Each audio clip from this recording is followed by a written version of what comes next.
Federation of veterans association के सभी साथियों को प्रेम भरा नमस्कार। साथियों, पिछले कुछ समय से हमारी काउंसिल बार बार आपसे आग्रह कर रही है कि 8th सेंट्रल पे कमीशन के लिए जो प्रपोज़ल तैयार करवाना है उसके लिए आप सभी से पॉइंट्स मांगे गए थे। कुछ एक संगठनों ने पॉइंट्स भेजे भी हैं और एक रफ प्रपोज़ल अभी तैयार किया गया है जिसके अंदर अभी तक प्राप्त सभी सुझाव और पॉइंट्स इंक्लूड कर लिए गए हैं।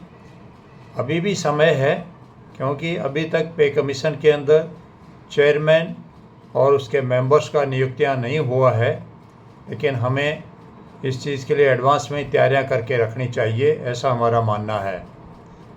अभी तक जो हमें सुझाव प्राप्त हुए हैं और प्रपोज़ल में इंक्लूड किए हैं वो इस प्रकार से हैं। पहला, removal of anomalies in OROP। आप सभी को मालूम है कि 1 रैंक 1 पेंशन के अंदर काफ़ी विसंगतियां हैं जिसके लिए लंबे समय से हम लोग संघर्ष कर रहे हैं। ये मुद्दा आज भी यथावत है और इसके समाधान के लिए हमने इस मुद्दे को 8th पे कमीशन को दिए जाने वाले प्रपोज़ल में शामिल किया है।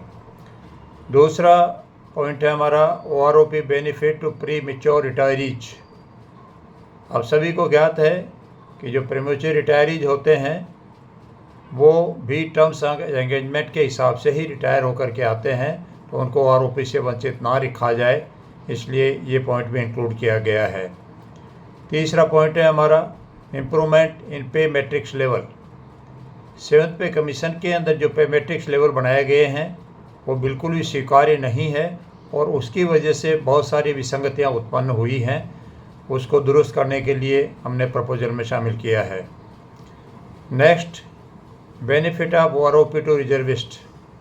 आपको पता है कि बहुत कम रिजर्विस्ट अभी ज़िंदा बचे हैं और रिजर्व आने के बाद में उन लोगों ने 2-2, 3-3 युद्धों के अंदर जाकर के भी हिस्सा लिया है बहादुरी के साथ में। किसी भी प्रकार से उनको OROP से वंचित किया जाना न्याय संगत नहीं हो सकता है। अगला मुद्दा जो सभी आप जानते हैं, एक ज्वलंत मुद्दा है equal MSP to all ranks. Military service pay सैन्य सेवाओं की कठिनाइयाँ और जीवन को जोखिम के बदले दी गई है और जीवन का जोखिम या जो कठिनाइयाँ होती है वो सबसे ज़्यादा सिपाही को होती है या लोअर रैंक को होती है। तो हमारी डिमांड है कि MSP सभी के लिए बराबर होनी चाहिए। पहली बार 7th पे कमीशन के अंदर ग्रुप X को 2 हिस्सों में बांट दिया गया है। 6200 वाले ग्रुप को अलग कर दिया गया है, 3600 वाले को अलग कर दिया गया है। कहाँ 1 रैंक 1 पेंशन रह गया है?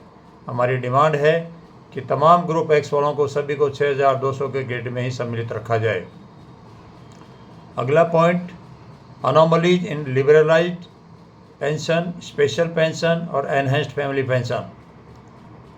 इसको भी तर्कसंगत नहीं रखा गया है और OROP के अंदर इसको लेंथ ऑफ सर्विस से जोड़ दिया गया है जिसकी वजह से वीरांगनाओं को बहुत बड़ा नुकसान हो रहा है। हमारी मांग है कि इसको ठीक करके और पहले की तरह मैक्सिमम पे के पर इसको लिंक किया जाए।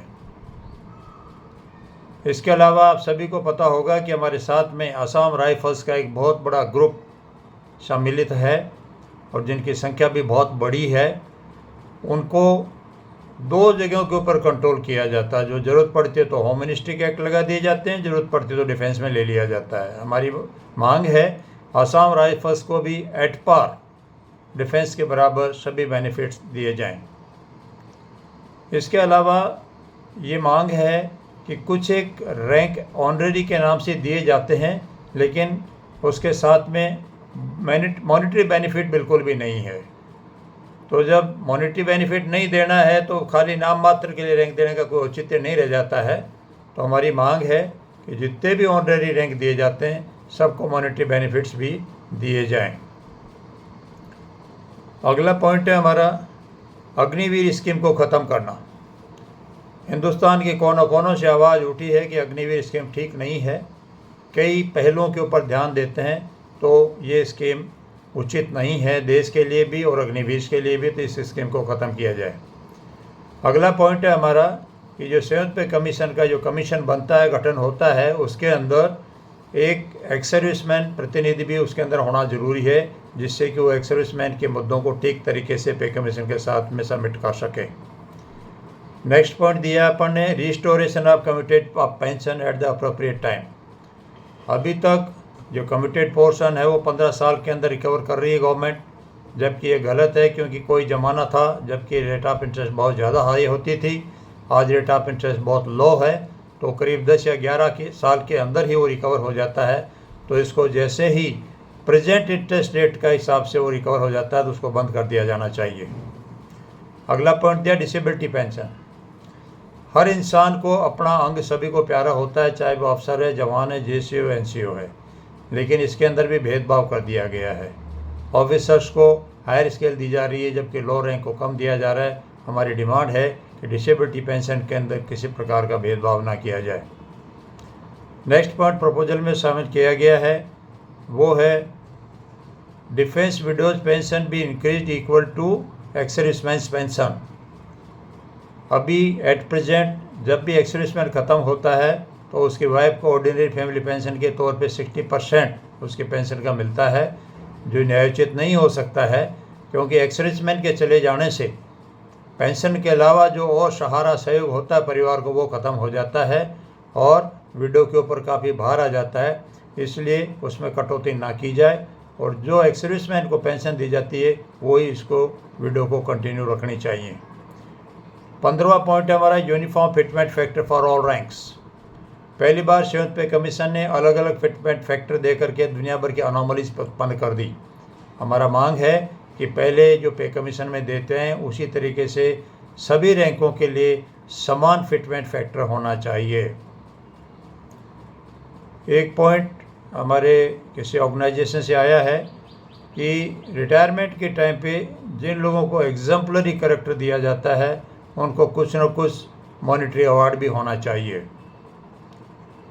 नेक्स्ट पॉइंट हमारा है जो काफ़ी सिविल में भी एम्प्लॉयज इसको मांग उठा रहे हैं। चंडीगढ़ हाई कोर्ट ने भी इसके पक्ष में बोला है कुछ लोगों ने कि जो एडिशनल पेंशन है वो 80 साल की बजाय अर्ली एज के ऊपर ही लागू हो जानी चाहिए, क्योंकि दिनों दिन लाइफ स्पैन कम होता जा रहा है और उसका बेनिफिट जो है 80 साल के बाद में बहुत ही कम लोग बच जाते हैं, तो उसका बेनिफिट 60 या 65 साल की उम्र से शुरू हो जाना चाहिए।